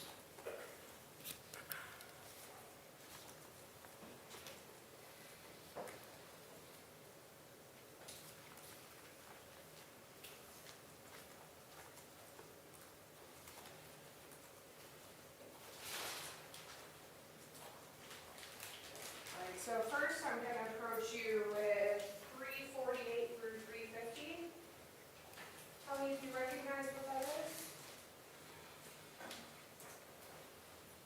I do. In general, what are those? The photos I took of our exemplar can, Okay. Of the Zippo can? of the Zippo can. And I'm going to show you one marked as 351. That's inside a clear bag. Yes. And what is that? This is a brand new bottle of Zippo lighter fluid. Is that what you had photographed? Yes. Okay, I'm going to ask you if you could hang on to that. And how do you know that's the can that you photographed? Is there anything on that bag or packaging that would need to wear that? Yes, it has the same case number Okay, and where we located, what we're comparing it to, that it was found inside the car. well, what's it, Oh, so what's it it's, say on here? exemplar model found in car. Okay, and it has the case number on here, Has our correct? case number and this is our evidence bag that we secure everything in our inventory. And just to be clear, this isn't what you actually recovered, this is what you were opining it could be. Correct. Okay, Your Honor, I would seek to introduce 348 through 351. Any objection? All right, those are received as 348 through 351. And I would seek to publish. You may. Okay. So Investigator Taylor, what I'm going to do is I've actually, I think what might be more beneficial is having some comparison pics for you. So I'm going to just go through what exhibits they are, okay? If you could take a look. So this I have on the right is exhibit number 348. And on the left-hand side, I have exhibit number 341, okay? Is that helpful to you in drawing any opinions or any similarities to explain to the jury? Yes. Okay, so can you explain to the jury kind of the similarities or differences? So the cans are constructed the same with the lip at the top and the bottom, with a unique lip right up here at the top of the cap. As we measured those, they are the exact same length and width. And you have exhibit 351 in front of you, that's the actual Zippo can? Yes, And what liquid is inside of that? lighter fluid. Could you take it out of the bag?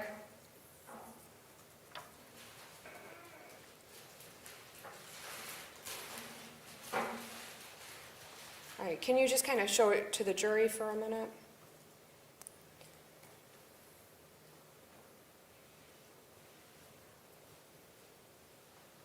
Okay, so the body of the can, right? Not the red part. What material is that made of? Metal, The top part where the red is, what's that made of? plastic. Okay, so in your demonstrative, which is exhibit 348, we see the red plastic lid, but in your scene photo, do we have the red plastic lid in there? Portions, what we appear are portions of it, yes. And was that in exhibit 338 where it contained a portion with some like red debris inside? Correct. But it appeared like it separated from it? Yes. Okay, so on the right-hand side, we have exhibit number 349, and we're gonna go ahead and compare that to exhibit 345. Was this helpful to you in drawing any conclusions? Yes. Explain to the jury the similarities or differences here. Okay, so you still have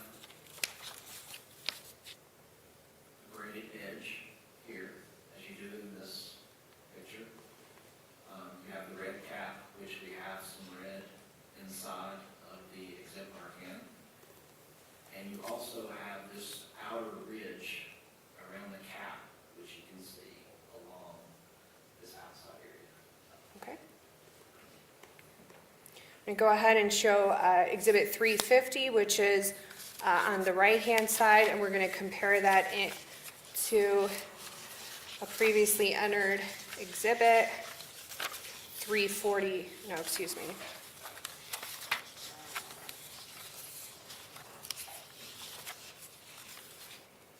Of a previously entered exhibit. Are there any similarities or differences here? Yes. No.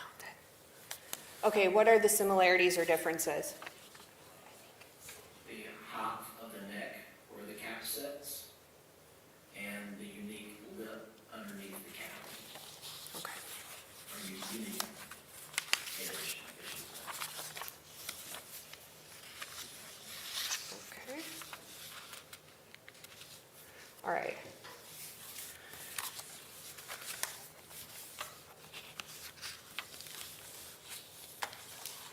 Now, as part of your investigation, did you canvass for any relevant video in this case? Yes. Where did you go look for video? Ridgebrook Apartments and Wesley House Community Center. Where is Wesley House? It's located on Reynolds Street. And where are the Ridgebrook Apartments? Off of Western Avenue.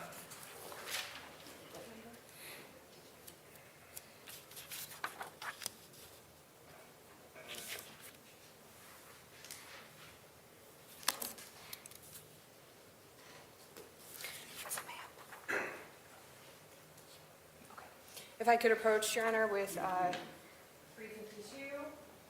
So I'm going to show you what I've marked as 352 for identification purposes to recognize what this, does that look familiar to you?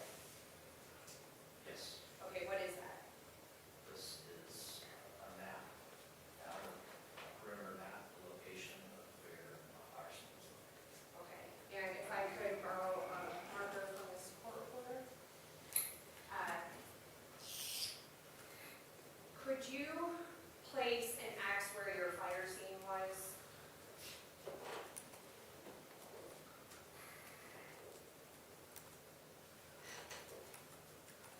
Okay, and is Wesley House depicted in there? Yes. Could you put a W where Wesley House is? Are the Ridgebrook Apartments depicted in there? Yes. Could you put an R where the apartments are? Does this map truly and accurately depict the scene of that location of those three different locations? Yes. Your Honor, I seek to introduce this. Any objection? No, Judge. All right, then I'll be received as the next notice. And I would seek to publish. You may. All right, so I know I had you mark this exhibit, sir, but exhibit 352, could you take the pointer and indicate where the fire scene was? Okay, and where are the Wesley House Apartments? Wesley House Community Center. I'm sorry, Wesley House Community Center. Here. Okay, and where are the Ridgebrook Apartments? Okay. Now, I want to first talk about the Ridgebrook Apartments video. Did you recover multiple videos from the Ridgebrook Apartments? Yes. And was some of it relevant to your investigation? Yes. Okay.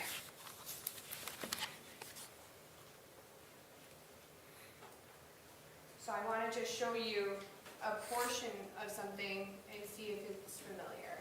So, you see what's depicted on the screen. There's a timestamp on the left-hand side, 2024-0405, 021854. Yes, Do you recognize what this is? yes. What is this? This is the parking lot or drive through the Ridgeview Apartments. Okay. And where is your fire scene in relation to this video? And be right on the other side of that fence, Okay. right there.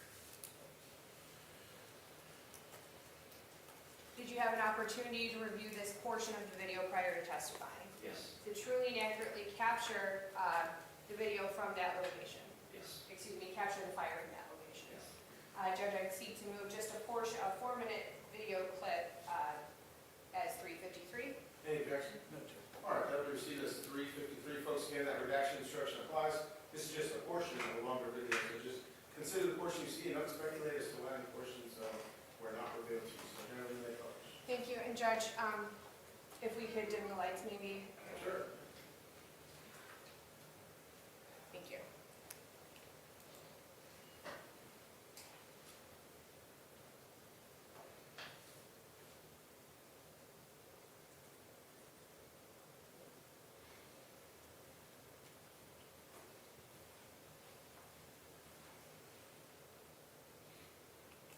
I'm gonna pause it here at 2:19:12. Have you observed the fire start yet? Not the actual flames, no. Okay. Did you see some type of light out in that distance over there? Yes. Do you know what that was? It appeared to be a street light right here. Okay.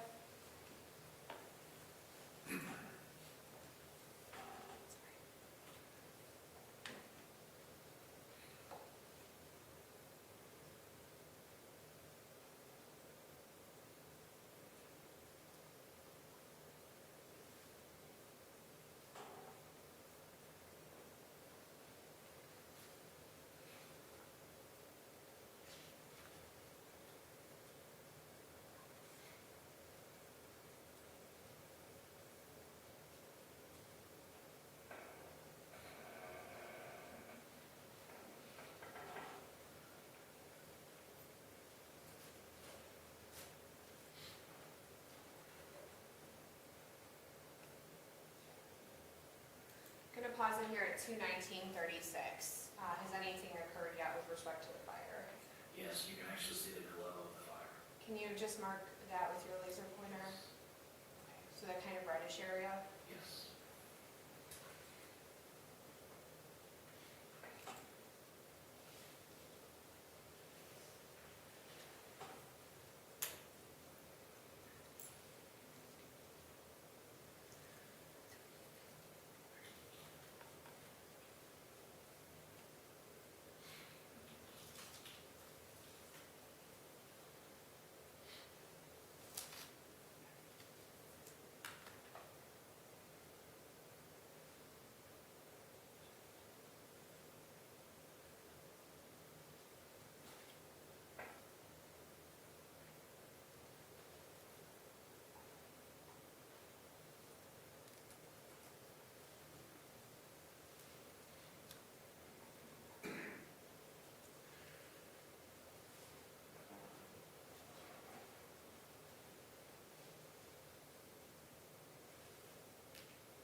did you recover quite a bit of video?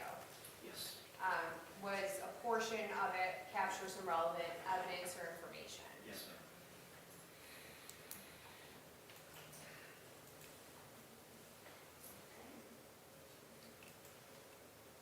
Now, I have this paused at 04:05/2024, 02:05:44 a.m. The bottom, it says front entrance. Do you recognize what this is? Yes. What is this? This is the parking lot of the Wesley House Community Center. Is this the video you recovered from the Wesley House Community Center? Yes, it is. Okay. Is the date and time stamp correct? Yes. Okay. Is there streets captured from this vantage point? Yes, ma'am. Okay. Tell me where they are and what they are. Street here is Reynolds Street. Reynolds Street? Yes. Okay. And then there's a little side street that runs down next to the Wesley House, but it's not a marked street.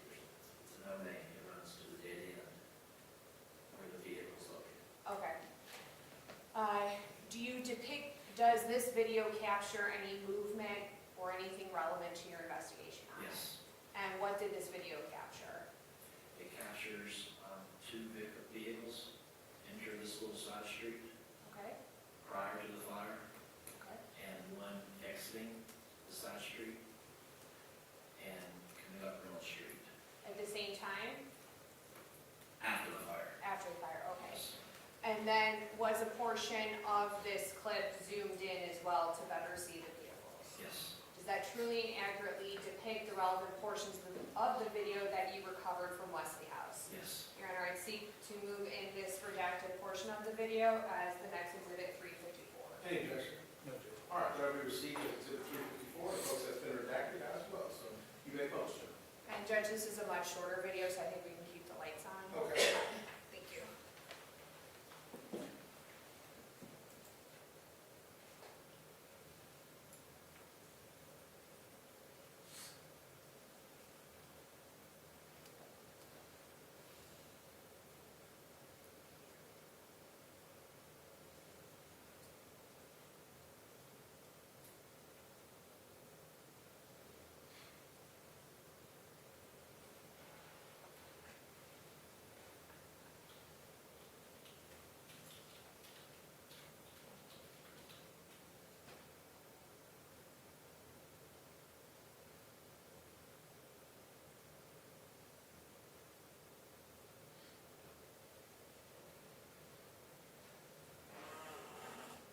And so we saw the two vehicles head in the direction of your fire scene, Yes. and now what time is it on the video? Almost like 2:12 a.m. And where are we gonna see the vehicle coming now? The vehicle is going to exit this little side road Coming from your fire scene? coming from my fire scene Okay, and come up Reynolds Street in front of the Wesley House.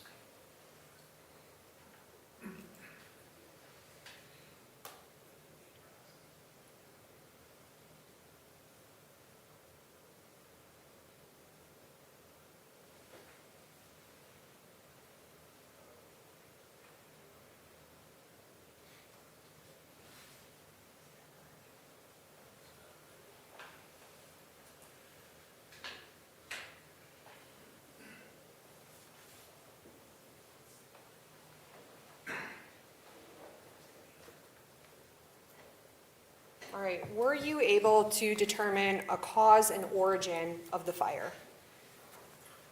Yes. And what information do you base your opinion on? I base my opinion of my training, experience with fire science, and the totality of circumstances. It's more probable than not that the vehicle wasn't caught on fire intentionally, set fire intentionally, inside the passenger compartment. Okay.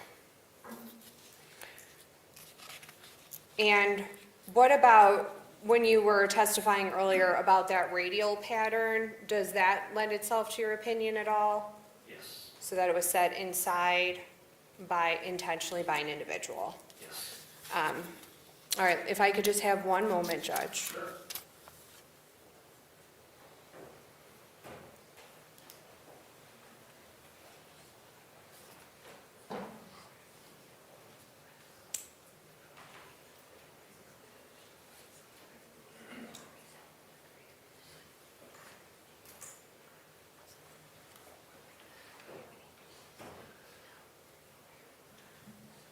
So I know you said your opinion is that it was intentionally set inside the vehicle. Is that to a reasonable degree of scientific certainty?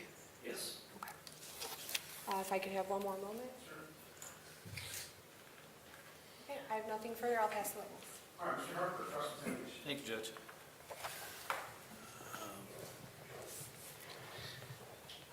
I may withdraw a couple of exhibits, Judge.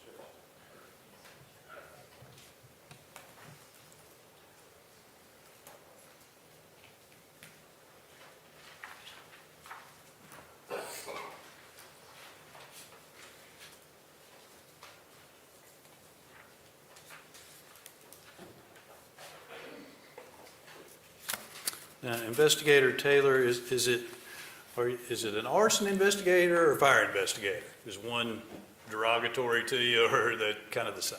Fire investigator, but we primarily investigate arson fires.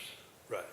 Because your direct testimony, there are a bunch that you rule out, like brush fire that catches a garage or something on fire, where you know what the source is and what the cause is. Or Correct. your example was a stovetop, a kitchen fire of some sort. Okay.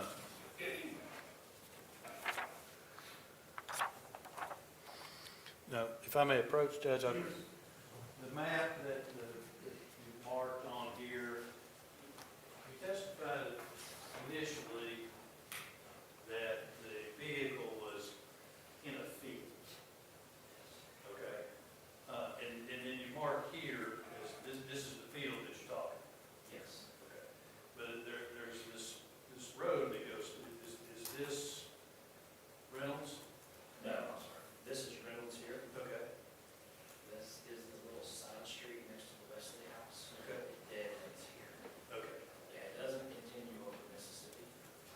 And this is an old existing track for Knoxville College football. Okay.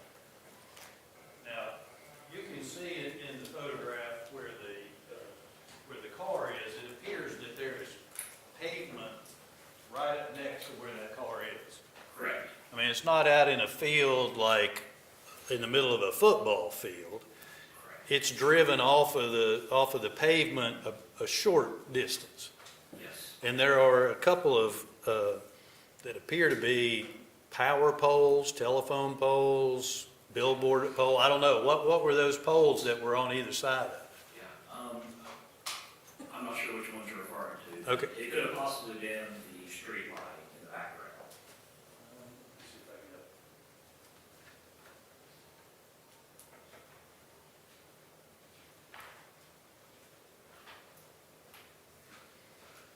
Number 328 here on the side, that has one in it. I believe this is probably another one on the other side. Appears it could have been an old street light, but it wasn't working at the time. So it was pretty dark. It was very dark. Okay.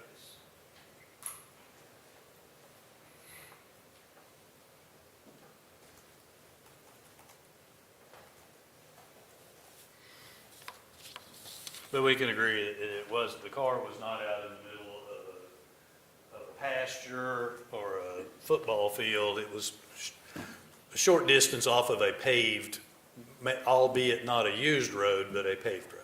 Correct. Maybe in a, Desolate area where, yeah, yes, correct. maybe that, whatever use that facility had before, maybe use that to gain access to the field there, but not to make a cut through to another major road. Correct. Okay.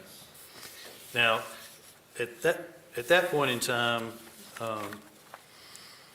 you got it towed back to the impound lot, and that's where you can work on it in a more controlled environment, right? Correct. And you did that during the daytime hours so that you could see what you were doing. And that's when you discovered this can that was in the passenger floorboard? Correct. Okay. And the picture I'm going to show you here, number 341, if I can approach, Judge. Yes. This is kind of the cleaned up version of that, right? That's not how you found it laying in there, right? No. Okay. It had all that other stuff that had melted or crusted upon it that you said, I think you used the word like chiseled it off. Yes. Did you have, what type of tools and things do you have to use to?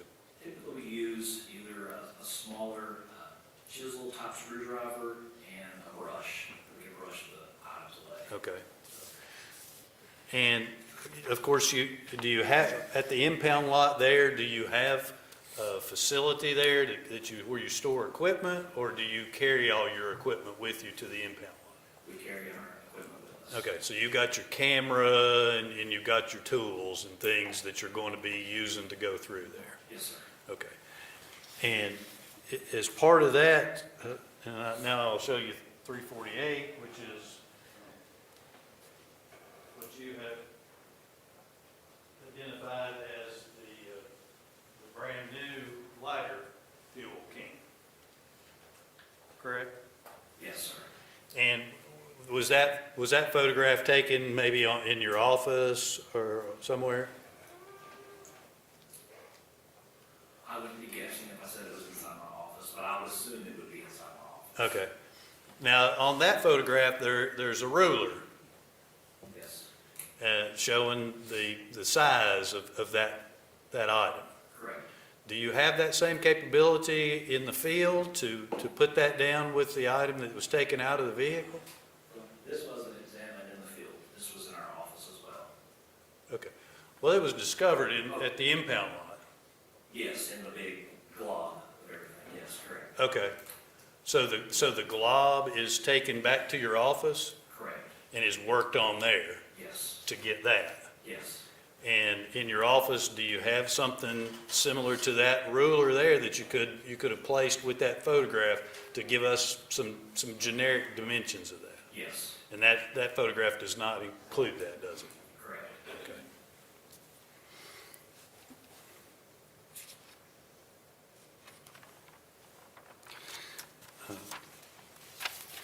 Now, I will draw those, put them back here.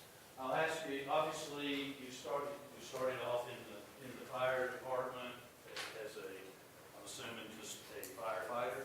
Yes, So you responded to vehicle fires in your position as a firefighter? yes, And I imagine, I'm not a firefighter by any stretch of the imagination, but I imagine that the engine compartment is kind of the number one suspect on a fire, as you're rolling up on something that is burning. I'd be guessing if I gave you an exact number or a percentage, but that's probably accurate. Okay. Now, your testimony was that the hood had already been raised. Correct, That was done by firefighters correct, as they were battling, I'm assuming while they were battling the blaze. correct. Okay. Or, yes, go ahead.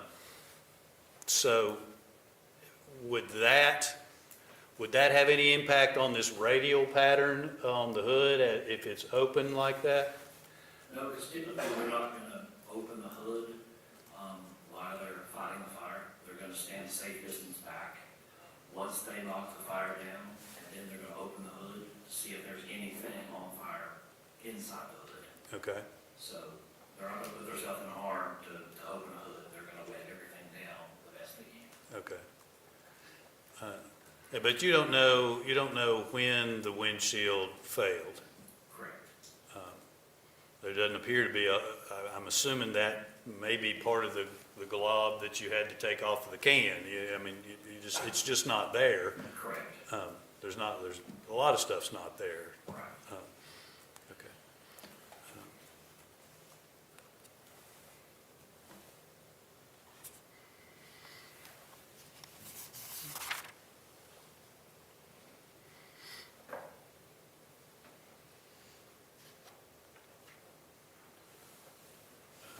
If I can have just 1 second, Judge.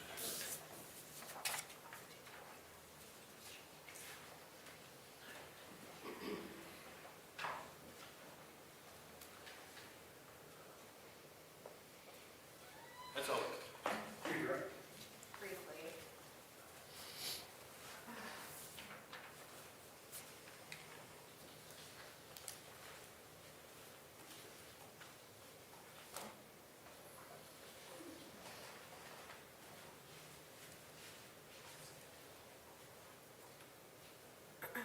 So I want to go back to Exhibit 333. Council is asking you some questions about engine compartment fire. So, all right, this is Exhibit 333. If this was an engine compartment fire, I'm assuming an engine compartment fire starts in the engine underneath the hood. Would you expect to see this type of pattern here? No, Why? because in the engine compartment, the fire is gonna look for the path of least resistance, which is gonna be out of the sides, the front, or right here above the windshield. The fire is gonna travel up the windshield to the top of the car, not travel back over the hood. Okay. That's why you're basing your opinion it was intentionally inside of the vehicle, along with other things. With other circumstances, yes. And I wanted to ask you about the physical evidence in this case, exhibits number 347 and exhibits number 346. Did you, once you sealed them in their containers, what did you do with them? Deliver those to the TBI lab. Okay, and when did you go to the TDI? So the fire was on the 5th. I believe it was the 9th. I believe it was a Tuesday. Okay, and how do you check in the evidence at the TDI? Online. Have an online submittal. Okay. And then I personally take the evidence, drive it to the lab, and hand deliver it that way. Is that what you did in this case? Yes. Okay, if I can have one moment. Sure.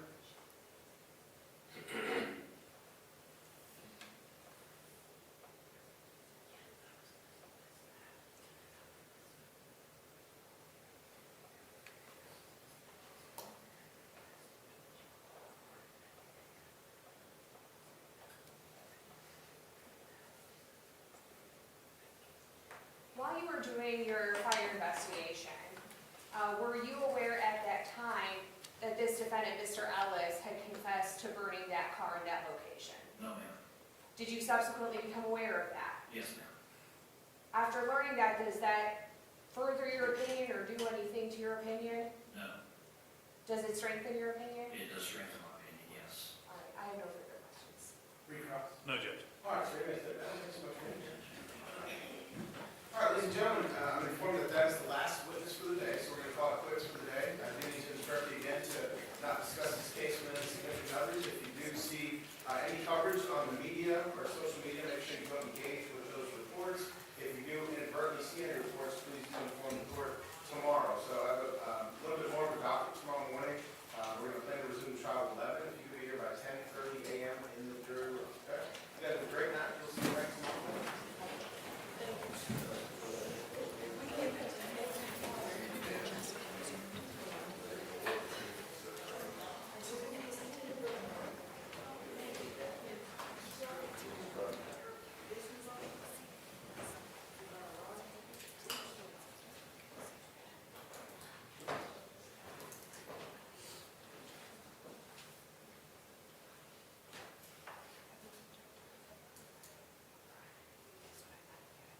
All right, folks, you may be seated. Anything we need to discuss before we break for the evening, gentlemen? No, Your Honor. Mr. Harper? Judge, I didn't know if we wanted to talk maybe about the witness that is scheduled for Monday. Yeah, sure. We can certainly do that. I guess if the state and I could talk again about that person's testimony, and maybe we can see if there is some middle Yeah, why ground. don't you guys talk and inform the court tomorrow about what you arrive at. Talk to each other tonight or this afternoon and see if that's necessary to fly them in here Monday or if there's a stipulation that can be entered into. Or, again, I'm not forcing the hands of either party, so it's all about if you guys can. And I think some of that proof may have come in already through different witnesses and may come in through the medical examiners. Right. Okay, anything else? No, Judge. All right, folks, have a great evening. We'll see you back tomorrow at, we'll plan to start back at 11 a.m. I'm assuming Mr. Ellis will be here at 9? Yes, I was expecting. Okay.